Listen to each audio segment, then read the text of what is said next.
This is Dr. Peter Breggin, and this is another in my Simple Truths about psychiatry. Now I want to talk to you about the overall catastrophe of approaching our children as if they need drugs and need diagnoses. We have a new cultural phenomena. Children who walk through the halls of their schools may look around and see passing by them kids that are obviously drugged. Almost all young people know people who are on psychiatric drugs. 20% of our boys, at least in high school, have been diagnosed with ADHD and are being given drugs. Much larger percentage over time will be diagnosed, and at least somebody will try to medicate them. What is this all about? Well, it's about the pharmaceutical industry going into cahoots with psychiatry and marketing drugs to teachers and parents to give to children. It's the most successful marketing campaign one could imagine. But what are the consequences morally and educationally for our society? They're a disaster. We now have parents believing that their children are incorrigible. Really, maybe 20, 30% of our families or more thinking kids can't be normally raised, that they can't learn to discipline their kids, they can't learn to love their kids and yet manage them.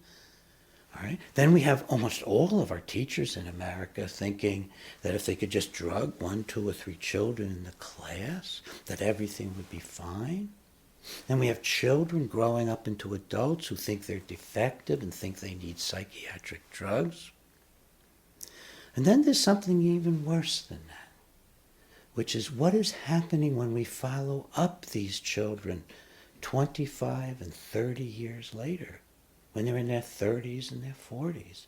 Well, we now have that data. My wife Ginger and I have been tracking through a series of articles that have been coming out. What happens to the ADHD boys? Just kids with mild hyperactivity started on Ritalin a few decades ago. Well, it's a disaster. They become, many of them become career mental patients, taking multiple psychiatric drugs. We have very good studies showing that more of them become addicted to cocaine than ordinary kids who were never put on stimulant drugs, which are very similar to cocaine. They have more incarcerations, more mental hospitalizations, more suicidality. And the saddest truth, perhaps, they have, in many cases, shrinkage of the tissue of their brains, atrophy of their brains. I cover this material in the first half of Psychiatric Drug Withdrawal. I lay out why it is that we shouldn't have children and adults on psychiatric drugs.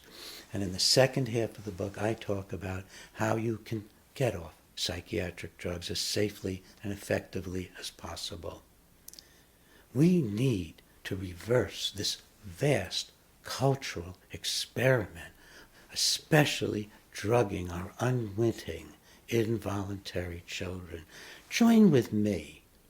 I have a new article out in a scientific journal called Children and Society, in which I make really clear it's time for those of us who care about our kids to call for a ban on giving them psychoactive substances.